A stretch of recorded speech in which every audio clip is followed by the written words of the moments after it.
Olá, tudo bem? Hoje nós vamos continuar os estudos a respeito de limites, né? E hoje a gente vai falar do limite, dos limites laterais, né? Que, assim, de certa forma, é o que, digamos assim, a base do conceito de limite se encontra nesse estudo de limites laterais, né? Você estudar, como eu já tinha feito nas videoaulas anteriores, discutindo, à medida que se aproxima por aqui, à medida que se aproxima por lá, né? Os valores têm que começar a tender a se aproximar de um valor, né? À medida que vão se aproximando do domínio, a imagem, né, e tal. E agora a gente vai fundamentar isso bem, assim, com essa questão desse estudo de limite. Lembrando que ainda tudo está num âmbito geométrico, né?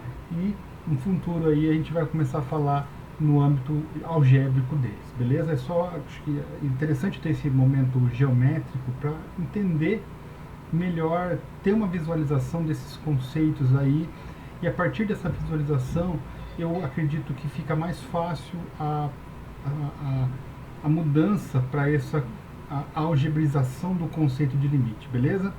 Então vamos ver a parte teórica desse assunto. Bem, então vamos inicialmente considerar essa função aí, chamada função de Heaviside, né? H, definida por... Essa aqui é uma função definida por várias sentenças. No caso aqui temos duas sentenças, né? Então, h de t vai ser 0 se t for menor que 0 e 1 se t for maior ou igual que 1, tá? Essa função faz homenagem a Olivier Heaviside, que tem um período de vida de 1850 a 1925. Ela pode ser usada para descrever uma corrente elétrica que é ligada em t igual a 0, ou seja, para t menor que 0 ela está desligada, para depois de t, aqui, perdão, maior que 1, maior que 0, tá bom? Então, aqui nós temos um pequeno erro, mas assim, tipo, quando você liga, dá 1, tá? Mas a questão que me interessa nesse caso aqui, o que acontece quando a gente nos aproximamos do ponto 0, tá? O que vai acontecer quando a gente se aproxima do ponto 0, né? E nessa perspectiva, quando a gente fala assim, se aproxima por um jeito, se aproxima por outro, então vamos ver isso, como que isso ficaria no GeoGebra. Depois a gente volta para entender outros exemplos, beleza? Então vamos lá no GeoGebra. Bem, o GeoGebra tem uma perspectiva de escrever as funções de várias sentenças, só que eu já quis trabalhar um pouco com uma questão de condicional, tá? Então eu vou trabalhar com a ideia da condicional aí, só para a gente entender um pouco essa questão, tá? Então, ele tem aqui, ó, C, daí a condicional, C condicional, então, C condicional, então, se não, tá? Então eu vou pegar essa daqui, por quê? Porque eu vou colocar condição. Condição qual que é? T, vou colocar X. X menor que 0, né? Então, vai ser 0. Se não, vai ser 1, tá? Vou ver se eu consigo colocar aqui H, né? H igual, né? Só para dizer que é a função de Heaviside, tá? Ó, H de x, né? Então, vai ser 0 se x for menor que 0, e caso contrário vai ser 1, tá? Então, mas beleza, então o que acontece quando a gente se aproxima do ponto 0? Vamos colocar aqui um ponto aqui e um ponto aqui, tá? E olha lá, o que acontece? Bem, quando nós nos aproximamos pela esquerda, olha lá, o que está acontecendo?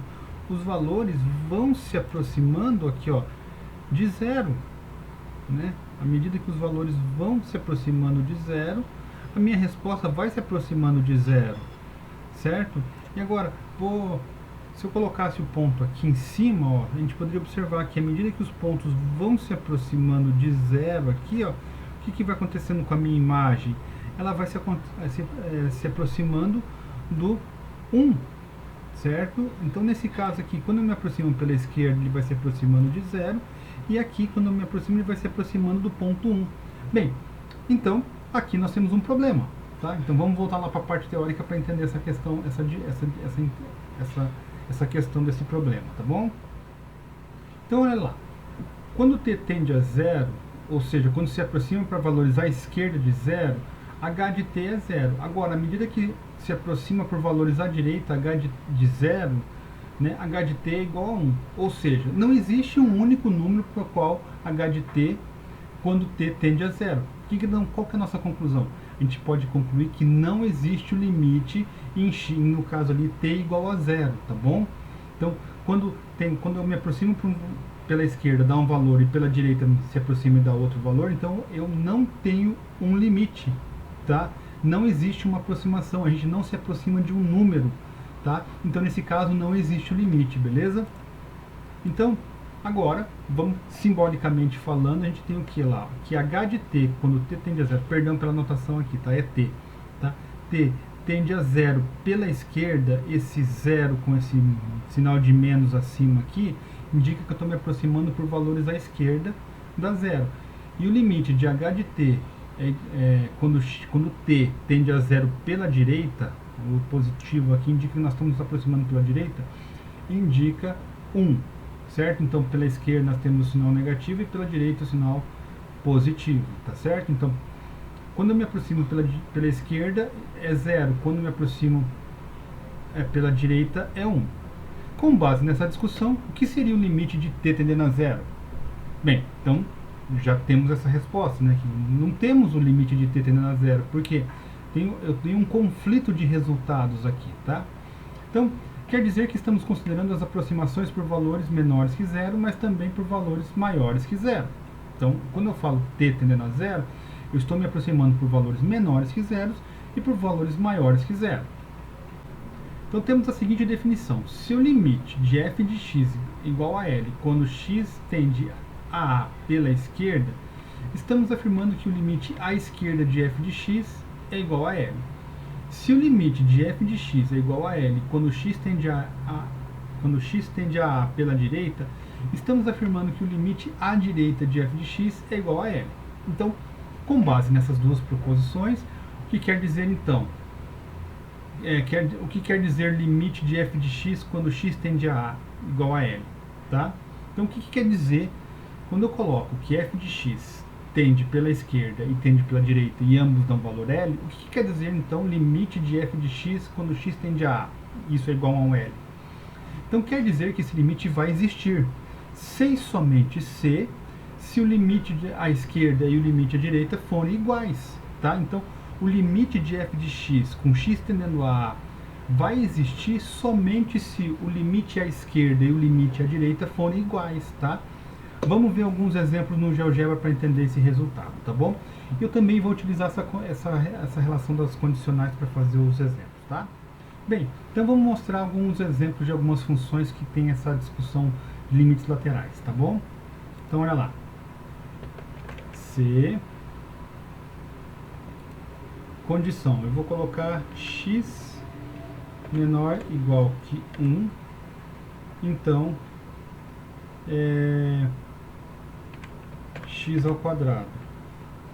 Se não, vou colocar 2x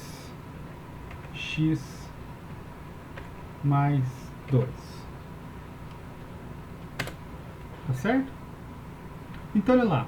O que essa função diz? Essa função diz que a função vai ser x ao quadrado para todos os valores menores ou iguais que 1, ou seja, ela vem isso daqui, e para valores maiores que 1, ela vai satisfazer essa condição aqui, 2x mais 2, tá bom?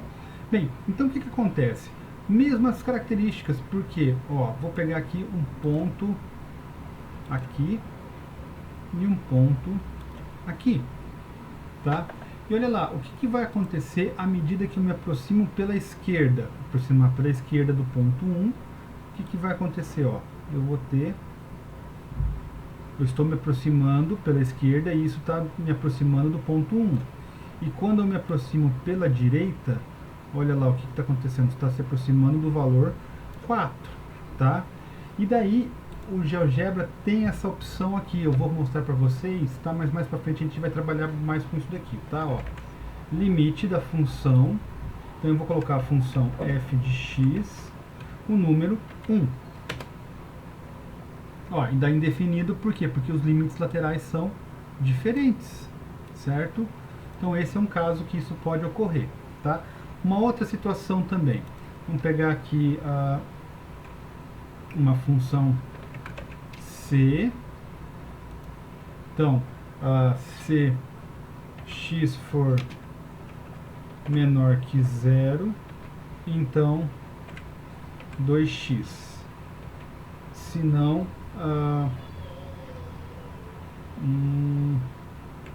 cosseno de x. E eu vou pagar esses valores aqui. Olha lá, o que que acontece? Mesmas características, né? Porque à medida que eu me aproximo de x pela esquerda do ponto zero, isso vai me aproximando de zero. E aqui eu vou me aproximando de 1. Então esse limite não existe. Tudo bem? Agora vamos pegar uma outra situação.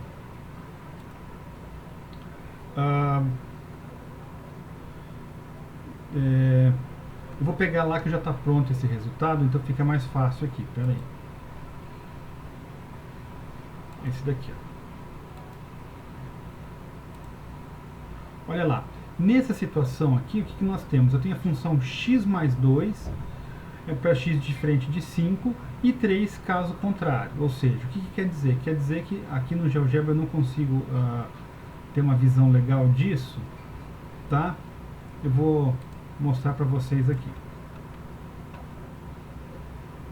Então, olha lá, o que vai acontecer? Pera lá, olha só o que eu vou colocar aqui. Quando eu colocar h de 5, ele vai dar a resposta 3, ou seja, é um ponto, é esse ponto aqui, ó. 5, 3.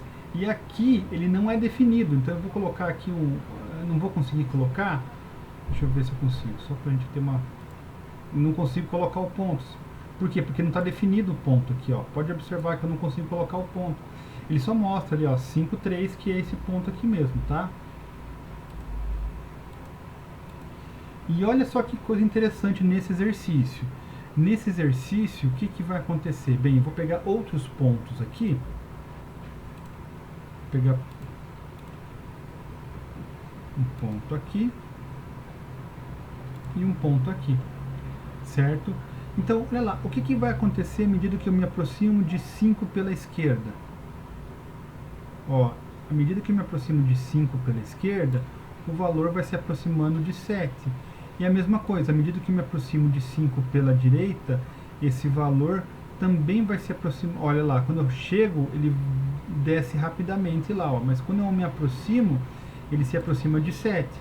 E daí eu coloco aqui, ó, limite da função h de x quando x tende a 5. Ele se aproxima de 7, tá? Então, olha lá, os limites laterais se aproximam de um ponto que não está definido na função. Ponto que está definido pela função é o ponto 3, tá? Então, pode ocorrer isso também, que os limites laterais se aproximem de um valor diferente do valor dado pela função. Nós vamos estudar isso também no momento exato, quando a gente falar de funções contínuas, beleza? Então, são essas situações que eu queria falar para vocês. Nesse caso, existem os limites laterais, e pelos limites laterais eu consigo mostrar que existe o limite da função, e nos outros dois casos, os limites laterais dão respostas diferentes, e por conta disso não existe o limite da função, beleza? Bem, eu espero que você tenha gostado dessa videoaula, né? Se você gostou, compartilhe com os colegas da universidade ou das outras universidades que estão estudando esse conteúdo, né? Porque, como eu sempre digo aqui no canal, o conhecimento é algo que deve ser compartilhado. Um forte abraço para vocês, se cuidem e até a próxima.